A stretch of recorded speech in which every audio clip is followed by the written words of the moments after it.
आइए श्याम प्रेमियों, आज एक ऐसे भगत की कहानी सुनाते हैं जो अपने व्यापार में इतना लीन था कि उसे दिन दुनिया की कोई खबर नहीं थी। उसे सिर्फ पैसा पैसा और सिर्फ पैसे के बारे में चिंता थी। उसके घर वाले, उसके परिवार वाले सारे परेशान थे कि सेठ कभी कहीं नहीं जाता, सुबह से लेकर रात तक हर समय पैसे में ही लिपटा रहता है। बहुत दिनों से उसके इष्ट मित्र उसे कहते थे कि तुम हमारे साथ कहीं चलो, अपने बच्चों को लेकर चलो, लेकिन सेठ कहता इसके लिए काफ़ी समय पड़ा है, अभी मुझे सिर्फ पैसा कमाना है। लेकिन एक दिन कुछ मित्रों ने बहुत जोर दिया कि 2 दिन की छुट्टियां हैं, हम खाटू श्याम जी के दरबार में जा रहे हैं, पूरे परिवार को साथ लेकर हमारे साथ चलो।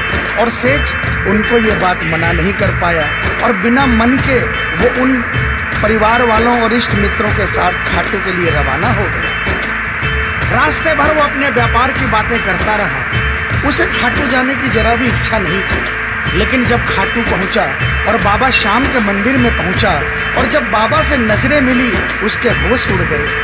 सेठ के परिवार वाले सारे दर्शन करके बाहर आ गए। वो सिर्फ 1 मिनट के लिए मंदिर में आया, लेकिन घंटों तक बाबा के दरबार में खड़ा रह गया। उसको होश नहीं रहा और वो बाबा की तरफ देखकर आंखें बंद करके आंसुओं की धार बहती रही और वो बाबा से मन ही मन बातें करता रहा। जब परिवार वालों ने उसे कहा कि अब चलना है, तो सेठ ने बाबा से कहा, प्रभु मुझे अब हर महीने 11 को अपने दरबार में बुलाओ। और ये कह करके वो बाबा के दरबार से वापस अपने घर को आ गया। 15 दिन बाद 11 आई। सेठ बहुत से लोगों को लेकर अपने साथ बाबा के दरबार में गया। ऐसे हर 11 को वो खाटू जाने लगा। लेकिन एक दिन जैसे ही वो सुबह 11 को घर से निकलने लगा, मुनीम ने कहा, सेठ जी कहाँ जा रहे हो? सेठ ने कहा, अरे मुनीम तुझे पता नहीं, आज 11 है, मुझे खाटू धाम जाना है। मुनीम ने कहा, सेठ जी आपको पता नहीं, आज बाहर के कुछ व्यापारी आने वाले हैं, लाखों का सौदा होने वाला है और वो व्यापारी आज रात को वापस इंडिया के बाहर चले जाएंगे। आपके पास तो मौका है, आप 11 की जगह मावस को खाटू चले जाना। सेठ के मन में ये आया कि हाँ, इसमें क्या फर्क पड़ता है, आज यहाँ व्यापार कर लेता हूँ, सौदा कर लेता हूँ, मैं खाटू मावस को चला जाऊँगा। और सेठ उस दिन खाटू नहीं जा पाया। 11 निकल गई, मावस आई, मावस को फिर कोई व्यापारी आ गया, उसके बाद फिर पूर्णिमा आई, फिर कोई व्यापारी आ गया और इसी तरह सेठ व्यापार में फिर उलझ गया। एक दिन रात को सेठ सोया तो उसके नींदों में उसे ऐसा आभास हुआ कि उसे कोई आवाज़ आ रही है और उसने बड़े ध्यान से सुना। उसे लगा खाटू वाले श्याम बाबा उसे कह रहे हैं, वाह रे सेठ, मैंने तो सोचा था कि मेरे दरबार में कोई बहुत बड़ा भूला भटका भगत आया है, लेकिन मुझे क्या पता था कि कोई भगत नहीं, एक सौदागर आया है और मुझसे सौदा करके चला गया। आज तू अपने घर में, अपने व्यापार में खूब खुश है, तू वहीं पर खुश रहे। और ऐसा कहकर वो आवाज बंद हो गई। सेठ की आंखें खुली, उसके मन में ग्लानि हो गई। उसने सोचा कि मैं आज ही खाटू धाम जाऊंगा और वो जैसे ही खाटू के लिए निकला, रास्ते में एक्सीडेंट हो गया। सेठ की दोनों टांगे रह गई। अब सेठ अपने पैरों पर खड़ा नहीं हो पाया और उसके मन की मन में ही रह गई। सेठ बहुत तड़पता रहा। एक दिन सेठ अपने घर के दरवाजे पर बैठा, आंसू बहा रहा कि मेरा बुलावा क्यों नहीं आ रहा, मैंने इतनी बड़ी गलती करी, मुझे बाबा के दरबार से इतनी दूरी क्यों हो गई। इतने में उसके घर के सामने से एक डाकिया निकला। सेठ ने डाकिया को आवाज लगाई और कहा, ए डाकिया, तुम तो कलकत्ता, दिल्ली, बम्बई भक्तों का संदेशा लेकर जाते हो, लोगों की चिट्ठियां पहुंचाते हो। आज मेरी एक चिट्ठी, मेरा एक संदेशा मेरे खाटू वाले श्याम बाबा के दरबार में क्या पहुंचा दोगे? डाकिया ने कहा, सेठ मैं तो आजकल खाली रहता हूँ, जब से इंटरनेट का जमाना आया है लोग ईमेल पर ही चैटिंग कर लेते हैं, बताओ तुम्हारा क्या संदेशा है और कहाँ पहुँचाना है। और ऐसे डाकिया ने सेठ से कहा और सेठ ने डाकिया से कहा।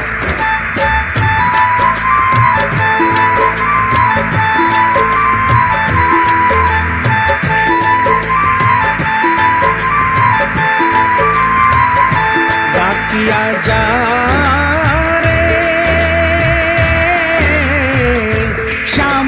संदेशो दीजे, शाम ने जाए तो कह दीजे, भगत थार दर्शन न तरसे। डाकिया जा रे।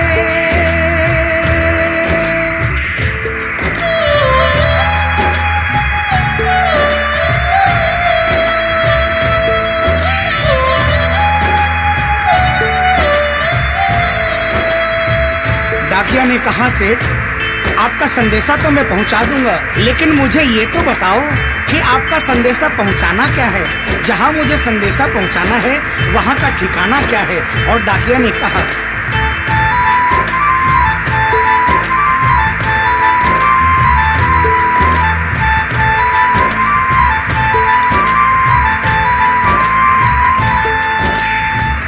कौन से गांव थारो शाम बस्यो है, इतनो माने बता दे सेवक रे।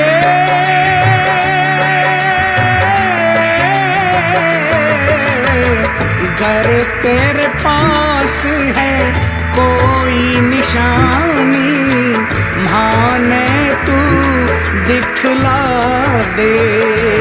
कैया जानूंगा पहचान, मैं हूँ छोरो अनजान। कैया जानूंगा पहचान, मैं हूँ छोरो अनजान। कैया शाम शु होसी मिलन, डाकिया जा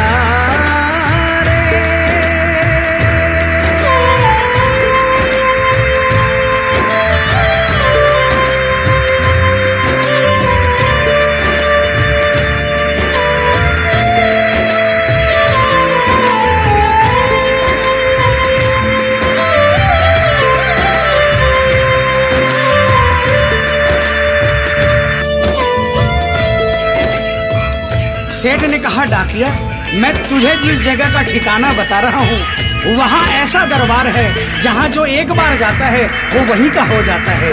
उस दरबार की खासियत है जो वहाँ पर पहली बार जाता है उसके काम बन जाते हैं। सुन वहाँ का ठिकाना क्या है।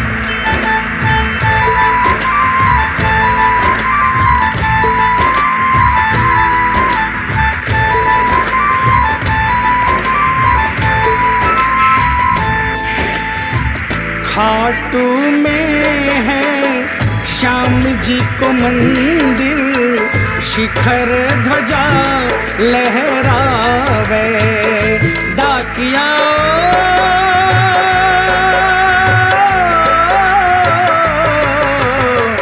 जोड़ी पर हनुमान बिराजे, सेवक चंवर ढुलावे।